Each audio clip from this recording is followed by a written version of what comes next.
여러분 반갑습니다. 오늘 우리에게 주신 하나님의 말씀은 레위기 11장 44절에서 45절까지의 말씀이에요. 제가 읽어드리겠습니다. 주님의 말씀을 들으십시오. 나는 여호와 너희의 하나님이라. 내가 거룩하니 너희도 몸을 구별하여 거룩하게 하고 땅에 기는 길짐승으로 말미암아 스스로 더럽히지 말라. 나는 너희의 하나님이 되려고 너희를 애굽 땅에서 인도하여 낸 여호와라. 내가 거룩하니 너희도 거룩할지어다. 아멘. 오늘은 거룩함으로의 부르심에 대한 말씀을 함께 나누겠습니다. 먼저 성경에 나오는 거룩함이라는 것이 여러분 무엇일까요? 이 거룩함에 대한 정의를 먼저 내려야겠죠? 거룩함이란 단어는 히브리어로 카도시라고 하는데 그 근원의 뜻은요, 구별하다, 떨어져 있다라는 뜻입니다. 다른 많은 것들이 섞이지 않는 거예요. 함께 있어도 너무나 또렷하게 이건 다르구나 하는 것을 깨닫는 것이 바로 카도시, 거룩함이란 뜻입니다. 우리가 옛말을 쓸 때 군계일학이다 하는 말이 있죠. 아무리 닭들이 많이 있어도 그 가운데 학이 한 마리 있으면 이거는 눈에 띄는 거예요. 그렇게 구별되어지는 것, 분리되는 것, 이것이 바로 거룩이란 뜻입니다. 지난주까지 미국 프로야구 월드 시리즈가 한창이었는데요. 거기서 보면 독보적이라느니, 압도적이라느니 그런 표현들이 중계하는 사람들 가운데서 많이 들리더라고요. 바로 그것이 카도시라는 말의 의미예요. 오늘 말씀해 보면은 거룩함으로 하나님께서 부르실 때 가장 먼저 처음 하신 말씀이 이겁니다. 출애굽한 모든 백성을 향해서 하신 말씀이 나는 여호와 너희의 하나님이라 라고 말씀하세요. 여러분, 이게 굉장히 간단한 말씀인 것 같지만 그 안에 굉장히 강하고 깊은 의미가 담겨져 있습니다. 나는 여호와 너희의 하나님이라. 이 말씀은요, 내가 하나님이지 너희는 아니다라는 뜻이에요. 수많은 사람들이 자기가 알지 못하는 사이에 스스로 하나님이 되어서 살아가게 됩니다. 스스로 인생을 결정하고 자기가 좋아하는 것과 인생을 자기 멋대로 살아가지만 그들은 하나님이 아니죠. 여러분, 저는 하나님이 아닌 줄 믿습니다. 다 알잖아요. 그런데 종종 우리가 하나님인 척 살아갈 때가 얼마나 많은지 모르겠습니다. 하나님은 오직 여호와 하나님 한 분밖에 없음을 믿습니다. 그러니까 하나님은 나는 하나님이고 너는 인간이다 라는 말씀을 아주 분명하게 처음부터 하고 시작하시는 거예요. 말씀을 보겠습니다. 나는 여호와 너희의 하나님이라. 내가 거룩하니 너희도 몸을 구별하여 거룩하게 하고 땅에 기는 길짐승으로 말미암아 스스로 더럽히지 말라. 하나님은 하나님이고 우리는 인간인데 왜 하나님이 거룩하다고 우리도 거룩해야 되는 걸까요? 왜 하나님은 우리를 거룩함으로 부르시는 걸까요? 그것은 태초에 하나님이 천지를 창조하시니라라는 말씀에 들어가 있어요. 하나님이 우리 아버지시기 때문에 그렇습니다. 아담을 내 자식의 자리로 불러주신 그 하나님이 우리에게는 오늘 거룩함으로 다시 한번 불러주시는 거예요. 내 자식이잖아. 내가 거룩하니 너희도 거룩해야 되지 않겠느냐? 이 말씀을 하시는 거예요. 거룩에 대해서 존 스토트 목사님은 에베소서 강의에서 이렇게 이야기합니다. 거룩은 세상으로부터 도망쳐 얻는 상태가 아니라 하나님의 임재로 우리의 삶이 채워질 때 세상 속에서 맺어지는 열매입니다.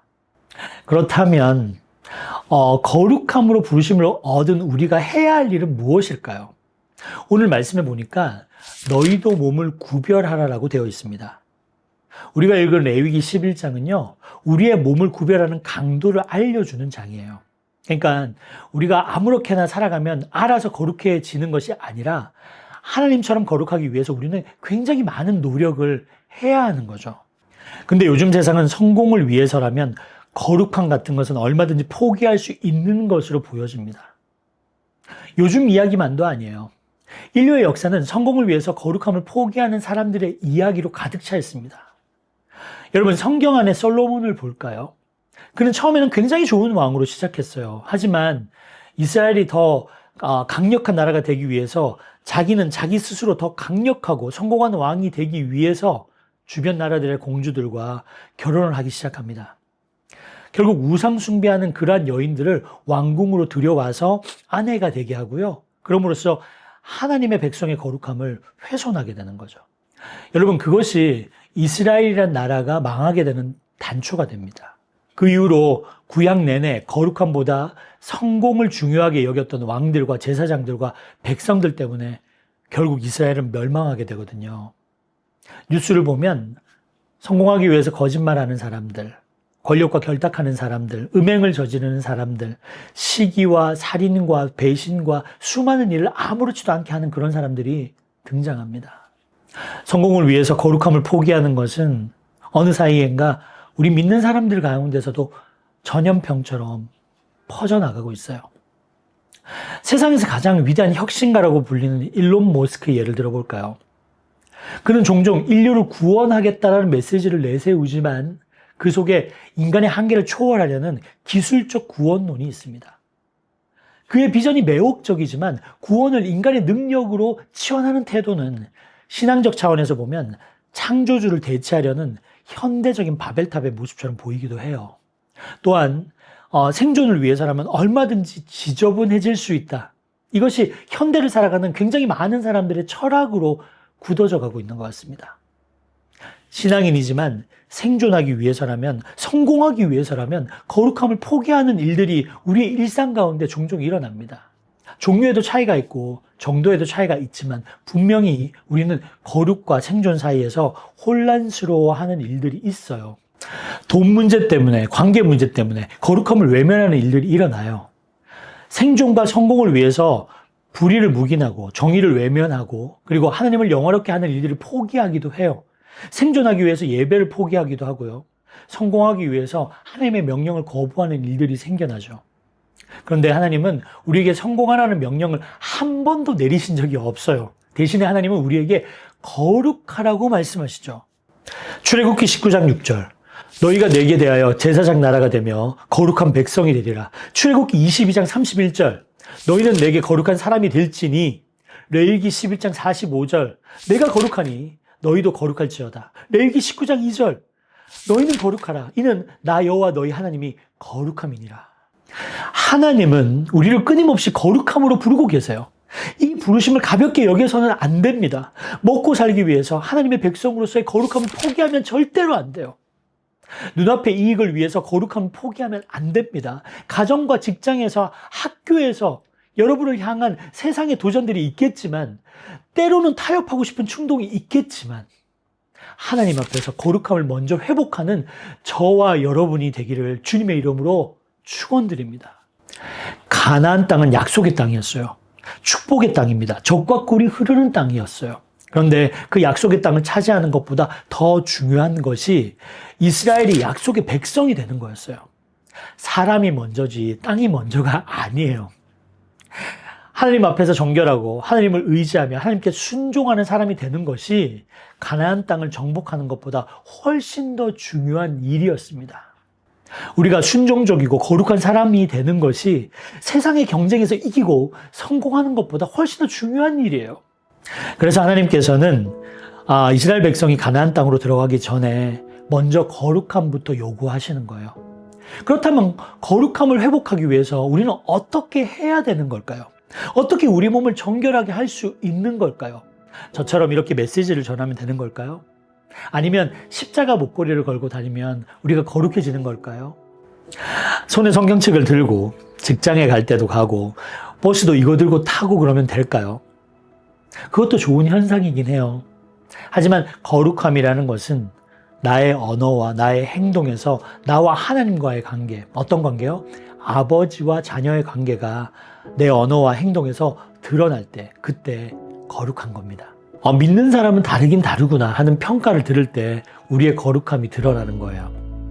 하나님께서 주인이시고 하나님께서 나의 아버지시고 하나님께서 나의 왕이시니 내가 당연히 해야 할 일들과 당연히 써야 할 언어들이 보여지고 들려질 때 그것이 나를 거룩하게 하는 거죠.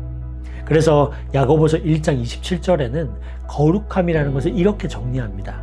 하나님 아버지 앞에서 정결하고 더러움이 없는 경건은 곧 고아와 과부를 그 환난 중에 돌보고 또 자기를 지켜 세속에 물들지 아니하는 그것이니라. 여러분, 거룩함이 먼저입니다. 생존하기 위해서 성도의 품위를 잃지 않기를 주님의 이름으로 축원합니다.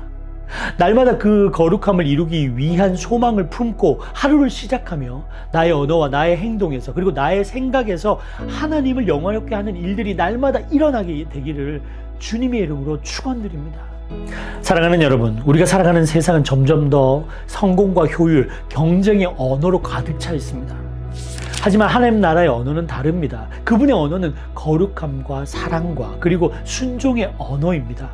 거룩함은 세상에서 도망치는 것이 아니라 세상 한가운데서도 하나님과의 관계를 잃지 않는 겁니다.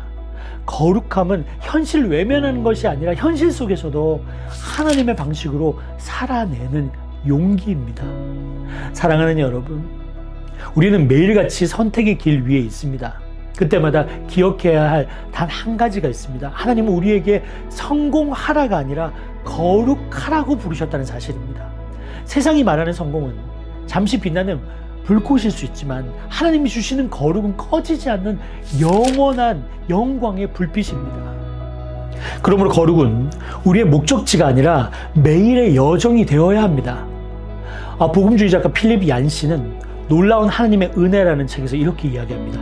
세상은 교회가 하는 거의 모든 것을 더 잘할 수 있습니다. 그러나 단 한 가지, 세상은 은혜를 보여줄 수는 없습니다. 여러분의 말 한마디, 행동 하나, 선택 하나 속에서 그리스도의 향기가 드러나고 세상은 여러분을 통해서 하나님을 보게 될 것입니다. 그것이 바로 우리가 세상에 보내신 이유요, 하나님께서 우리를 부르신 이유입니다. 사랑하는 여러분, 오늘 이렇게 기도했으면 합니다. 주님, 제가 성공보다 거룩을 먼저 택하게 하소서. 세상이 저를 성취로 평가하지만 주님은 저를 순종으로 기억하게 하소서. 저의 언어와 행동과 생각이 주님의 이름을 영화롭게 하게 하소서. 그럴 때 여러분의 삶은 하나님의 영광을 비추는 살아있는 성전, 세상 속의 거룩한 등불이 될 것입니다. 사랑하는 여러분, 세상의 빛으로 그리고 도시의 거룩한 향기로 살아가십시오. 그 빛으로 세대를 일으키는 하나님의 사람이 되기를 주님의 이름으로 축원드립니다.